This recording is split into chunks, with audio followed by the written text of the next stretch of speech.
सेकंदांचे 4 मिनिटांशी गुणोत्तर किती? पर्याय क्रमांक 1 एकास 2, पर्याय क्रमांक 2 एकास 4, पर्याय क्रमांक 3 एकास 8, पर्याय क्रमांक 4 एकास 6. आपण या उदाहरणाचे स्पष्टीकरण करू.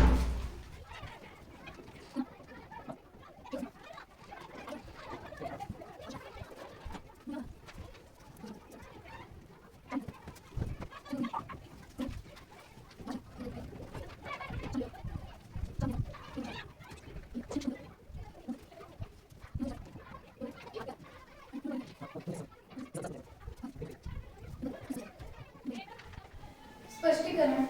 गुणोत्तर काढण्यासाठी परिमाण एकच असणे आवश्यक आहे. म्हणून या उदाहरणात 4 मिनिटांचे सेकंद करून घेणे आवश्यक आहे. 4 मिनिटे बरोबर 4 गुणिले 60 बरोबर 240 सेकंद. म्हणून इष्ट गुणोत्तर 30,240 बरोबर 1:8. म्हणून पर्याय क्रमांक 3 हे बरोबर आहे.